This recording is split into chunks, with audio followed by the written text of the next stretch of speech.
Hiya, welcome to Inside Property Development with me, Paul Higgs.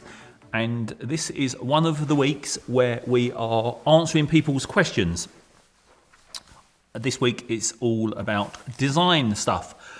So let's get straight on with it. What are some of the biggest trends you're seeing in property design right now?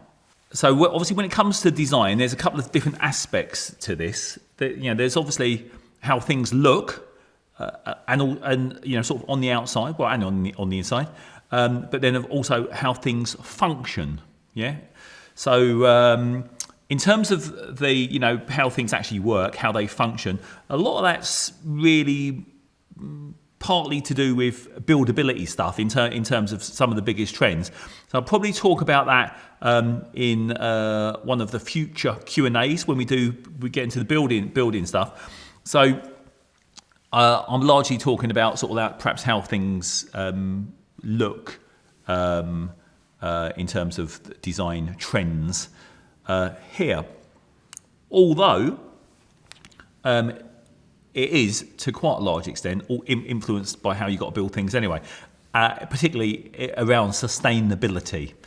Now, and I suppose the biggest influences there are types of building. Modern methods of construction and off-site stuff and modular are being pushed and promoted a lot for all sorts of reasons. We'll talk about those in future episodes. But that does affect the way things look on the outside as well. And I've got to say, it's one of the things I personally actually don't like about a lot of modular and MMC stuff is you can tell that that's what it is, and some of it, when it's not done well, does look very box-like. It's a bit light on detail.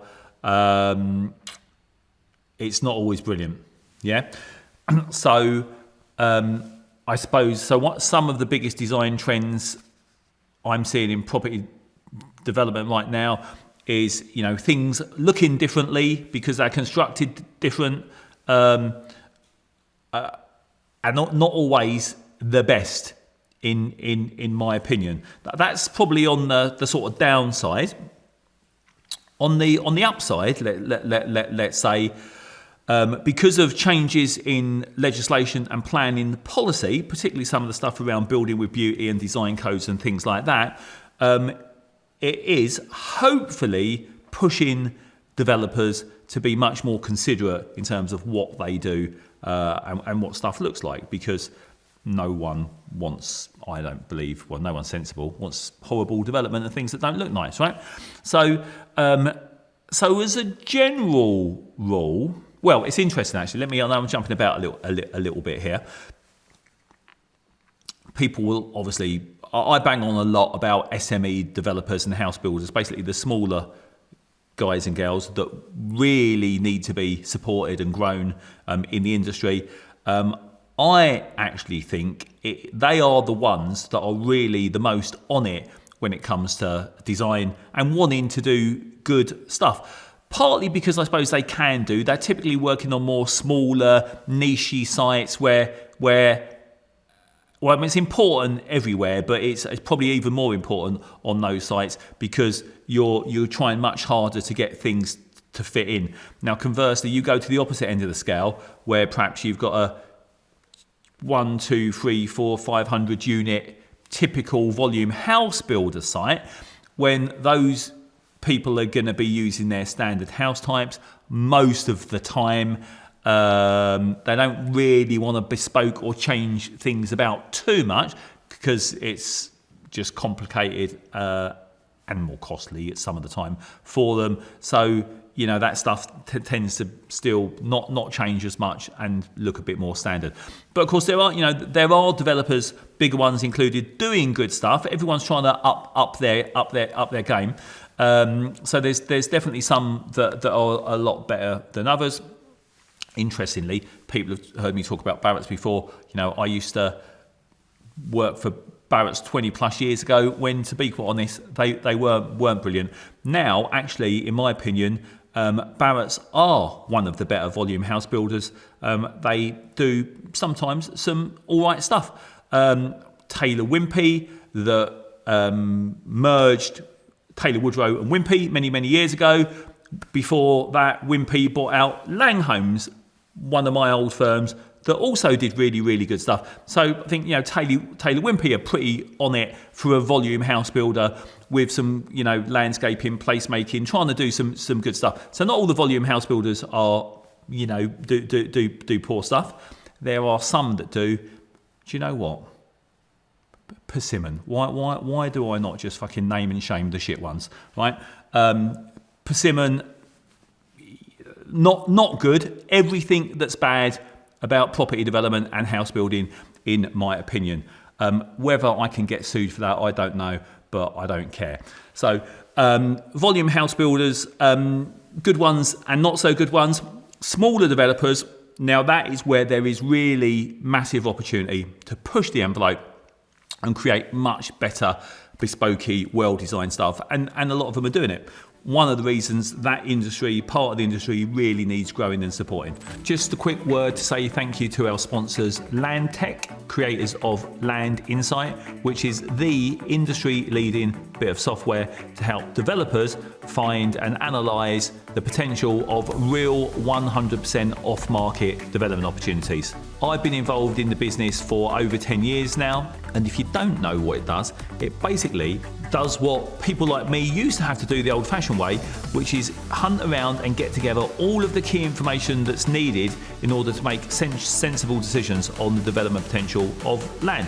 So that's planning data, market research, lists of all of the various constraints, environment and agency information, you name it, massive long list of all of the stuff that you need in order to find out who owns land, what policy constraints there might be, and exactly what you may or may not be able to do with it. All of the industry leading developers use it, and also the most clued up smaller ones. So if you're not already using it and you want to trial for yourself, have a look in the show notes. You'll find a link to get a free trial, test it for yourself, see what you think, and hopefully get busy finding real off-market development opportunities. So thanks again to our show sponsors, LandTech, and let's get back to the show.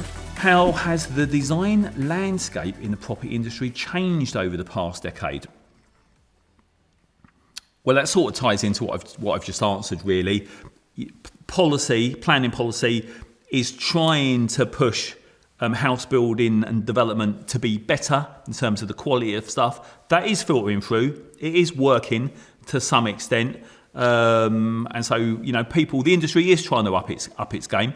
Not always easy because, at the same time, increasing requirements have to be met in terms of biodiversity, increased build costs, sustainability stuff, all of which does cost more and does affect land values, which means it makes it much harder to do deals, and it also actually makes it much harder to build, high quality, well-designed stuff in some places, particularly in lower value areas.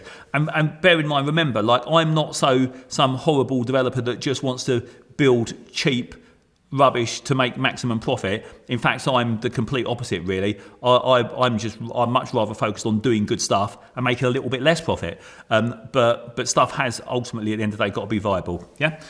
So things are getting better. That is how the design landscape is changing. What role does sustainability play in property in modern property design?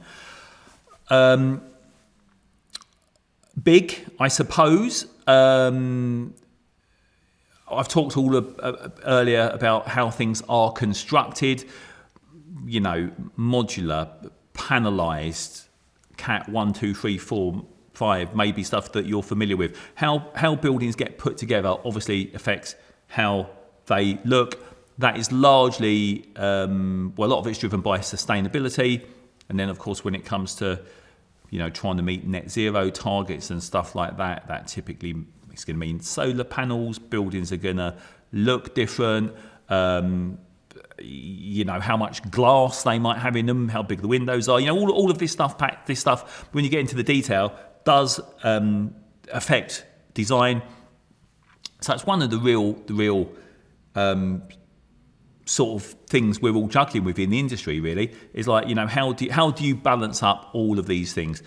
Increase sustainability requirements, the need to design things well and make them look nice, but all in a viable way. So, it's one of the things we're all constantly battling with. So sustainability does play a big part in modern property design, and it will continue to do so as sustainability requirements increase. Now, interestingly, actually, sometimes we record these things in the studio. For the last couple of episodes, we've been filming them here at one of my latest sites, which is in Chalfont St Giles in Buckinghamshire. I've talked about it a few times in the past. Here, this development is super sustainable. We've built 3 big houses. They are fully net zero. And one of the things I've done here is make a real big focus on building with nature. And there's a really cool organisation I probably talked about before called Building with Nature. And what they are all about, it won't surprise you, is supporting and encouraging developers to keep as much nature as possible and incorporate as much new nature into development. Now, and they existed before this whole new biodiversity net gain thing. So even before it was a policy requirement, that was something that the Building with Nature people were trying to push. It's one of the things that I've been trying to incorporate for a while. So I personally think that's a really good thing to do. And even when it comes to the inside of these houses here, I've been focusing on a thing called biophilic design, which is all about the connectedness between people and nature. So it's using lots of natural materials, organic shapes, lots of natural light, lots of views into nature. We've got internal courtyards and atriums here on this development. So people basically feel, more connected with nature. There's been all sorts of surveys and research done on that. Massively improves people's health and wellness. We've got zero VOC paint, so we've got stuff that hasn't got any nasty chemicals in it. So, for me personally, I actually think that is the way forward. Not necessarily cheap or easy to do, but really important. So for me, as one of the hippies I've told you about before, without the hair and without the beard, I think it's really good stuff to be doing, really focusing on, connecting people with nature and doing things in a more sustainable way. So not everyone's doing that, but I personally think it's a real nice little USP. And for the smaller developers and house builders that are sort of, perhaps trying to either start or grow, I think that's a really good thing to focus on, because one of the things that will definitely help you get planning better is if you get a reputation for doing good stuff and being seen to be doing good stuff and not being persimmon, right? So that's all interesting. Next question: how do you balance creativity with functionality in your properties? Okay, so that's another interesting one. Well, look, ultimately, we've got to start as developers with functionality. Sites, buildings, houses, flats need to be the right shape and size for the market. Ultimately, at the end of the day, we've got to sell things or rent things, so they've got to be right for the market, and they've also got to be right for people to live in. They've got to be nice living conditions, so people are happy and want to buy them or rent them. So a lot of that is about internal layouts. So I suppose that's sort of where the functionality bit comes in. In terms of creativity, look, houses and flats have been built the way they have for many years because people have worked out what works and what doesn't work. So whilst creativity is great and we want to be pushing the envelope and doing things in better ways, one of the biggest mistakes, actually, I see people that don't know what they're doing do is like get into creativity and do all sorts of weird stuff just for the sake of it. The problem with that is it's hard to build. It's more expensive to build. It can make things less viable, which actually means you don't get deals off the ground at all because you make them too expensive before you've even started. Or worse of all, less experienced developers do stuff like that and then discover halfway through that it's too expensive, and then they panic and start dumbing things down, and you get really horrible stuff. Or worse of all, from their point of view, things can't be funded anymore. They run out of money. They can't sell them. They go bust. And they join the long list of failed smaller house builders and developers. So whilst like creativity is important, and we really got to be trying to do things in a better way, as always, it's a balance, really. So final one here. Someone sent in: how do you see technology impacting the future of property design? So we've sort of touched upon that already, really. So the technology that really will and should impact the design is a technology around getting things built quickly, efficiently, economically, and a really high performing, sustainable way. So we've already talked about various methods of modern manufacture, off-site construction, modular, and things like that. So better performing buildings are being created all of the time, and that does impact how things look. We're building things in a different way. They're going to look different to stuff that we've done in the past. So the real skill and balance there, though, is like well building better, but in a way that sort of still looks good and ideally looks better as well. So technology will continue to impact the future of property design to some extent as things continue to hopefully improve. So that's, I think, about it on design.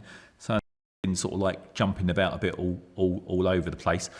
We've had some really good architects on the show, and we've got loads more in the pipeline that clearly know this stuff inside out and probably going to give you much better answers than me, because at the end of the day, of course, I'm not an architect, I'm a designer, but I do really like architecture and design. And just on that, interestingly, one of the things I have come to realise over the years is that I think the best really good developers, in my opinion, they are super knowledgeable, they are super detailed, they want to do good stuff, they want to create things in the right way, and they are really into architecture and design. And I actually think in their sort of heart of hearts, a lot of developers really, they sort of want to be architects really, because they just want to get good stuff built. Yeah. And interestingly as well, I've also discovered lots of architects in a weird way end up wanting to be developers because they have really good ideas. They're massively creative, of course. There's great stuff that they want to do, but very often their ideas never actually get off of the drawing board because they don't know how to get deals done. They don't know all of the other stuff about planning and negotiation and land and stuff like that. So they very often end up getting frustrated because their stuff doesn't get built. So weirdly, best developers, I think, sort of quite like to be architects sometimes. Best architects would actually quite like to be developers because that's how they get their stuff created. And the really good thing is when good developers and good architects collaborate and work together to get stuff to happen, which ultimately in this whole industry is what I think it really needs to be all about, is basically everyone collaborating. So that's probably the end of that. If you've got questions, further questions around this, for this one here, please stick them in the comments and we'll come back and deal with them in future episodes. If you're not here watching online on something like YouTube, you're listening on the podcast, find me on the Paul Higgs Official on Instagram. Send us a DM there with any questions you might have about all of the things we're going to be discussing, and we'd like to discuss. Remember, design, planning, building, land, basically anything and everything about helping solve the housing crisis and get in more good quality, sustainable housing and commercial space created. So send us your questions either here in the comments, Paul Higgs Official on Instagram, and I'll hopefully be answering them in the future, and I'll see you on the next one.